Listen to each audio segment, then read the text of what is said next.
אנחנו בקריית מוצקין רוצים להיות תמיד בעניינים. לכן הגלישה באתר האינטרנט העירוני נוחה ופשוטה לכולם, גם עבור כבדי ראייה.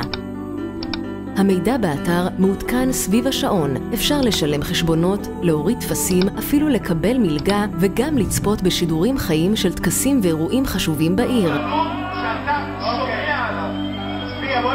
רוצים לדעת איך מתקבלות אצלנו החלטות במועצת העיר? פשוט, כל הישיבות מוקלטות, מתומללות וזמינות באינטרנט. בבית וגם בחוץ, כשאנחנו רוצים לדווח מיד על מפגע, זה קל. מורידים לטלפון הנייד את האפליקציה של עיריית קריית מוצקין, ובהקלקה פשוטה מצלמים, מוסיפים מילות הסבר ומשגרים למוקד העירוני. הפנייה מתקבלת בזמן אמת גם במחלקות העירייה וגם בניידת הסיור שיוצאת מיד לטפל בה.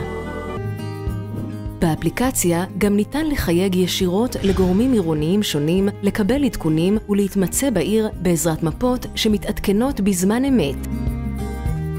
בשגרה וגם בזמן חירום אנחנו גולשים אל דף הפייסבוק של קריית מוצקין להתעדכן ולעדכן גם מעבר לשעות העבודה.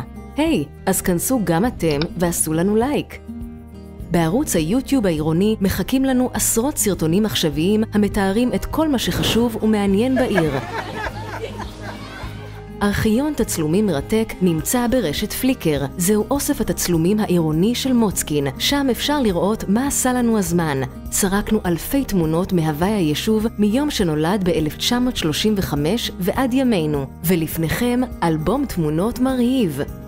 מעטות העיריות שמאמצות הלכה למעשה מדיניות של שקיפות ושל נגישות ושל חופש מידע, והדבר הזה נעשה באופן חד וחלק במוצקין. הכל פתוח, הכל שקוף, הכל זמין, הכל נגיש. מדובר במהפכה של ממש. ולמה מהפכה? משום שבסופו של דבר, אני לא מכיר עיריות נוספות שעושות דבר כזה, ואני חושב שזו פעילות מבורכת. קריית מוצקין גאה להיות חלוצה בהטמעה של טכנולוגיות חדשות למען תושביה ובשירות ערכי הנגישות, השקיפות וחופש המידע.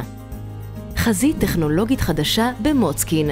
זה שקוף, נגיש וחכם.